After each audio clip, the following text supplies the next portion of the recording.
Party office కూడా మీ హయాంలో తాత్కాలికంగా కట్టమని తర్వాత వచ్చినటువంటి ఎవరి భూమి ఉందో ఎవరికి సంబంధించినటువంటి ఆ యజమానురాలు కూడా మాది భూమి అని చెప్పినటువంటి విషయాన్ని చంద్రబాబు గారు మర్చిపోతూ ఉన్నారు. ఈరోజు చూస్తూ ఉన్నాం భూ కబ్జాలని.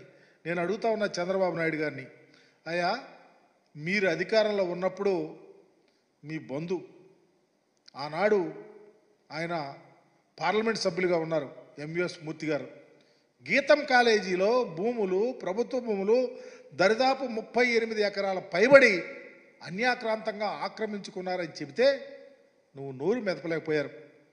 మీ పత్రికలు ఎక్కడా రాయలా. ఎందుకు రాయలేకపోయారు? ఎందుకు మాట్లాడలేకపోతా ఉన్నారు? గీతం భూములు ప్రభుత్వం భూముల్ని ఆక్రమించుకున్నారని చెప్తా ఉన్నారు ఆధారాలతో. ఎందుకు చేయలేకపోయావు? ఈరోజు కూడా దాని మీద మాట్లాడటల్లా.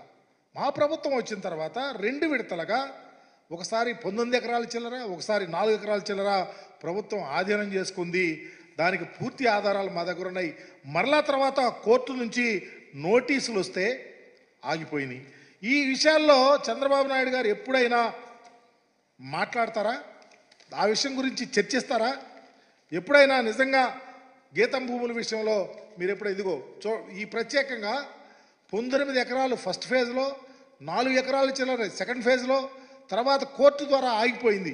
ఇంకా దరిదాపు 15 ఎకరాల దాకా ఉంది. దీని మీద మీరు మాట్లాడి డెసిషన్ తీసుకుని ప్రభుత్వం దీన్ని అన్యాక్రాంతంగా గీతం కాలేజీ భూములకు సంబంధించి అడుగుతారా? చంద్రబాబు గారిని కూడా అడుగుతా ఉన్నా. ఈ విషయం మాట్లాడరు. మాట్లాడితే విశాఖపట్నంలో భూములు కాజేశారు, విశాఖపట్నంలో భూములు కాజేశారా, ఏం చేశారనేది నీకు అధికారం ఉందిగా, తెలుస్తుందిగా. ఏ భూములు ఎలా కాజేశారు, ఏం చేశారనేది ఆ విషయాల్లో మాట్లాడరు.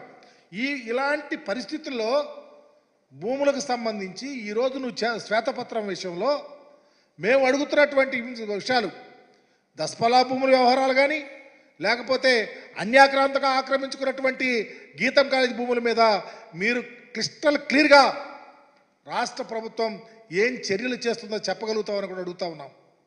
మీరు చెప్పలేరు. చెప్పకపోయిన నిందలు జగన్మోహన్ రెడ్డి గారి మీద, నిందలు వైఎస్ఆర్ కాంగ్రెస్ పార్టీ నాయకుల మీద వేయటం తప్ప చంద్రబాబు గారు ఆద్యంతం ఈరోజు క్షేత్రపత్రం చూస్తూ ఉంటే సిగ్గేస్తూ ఉంది.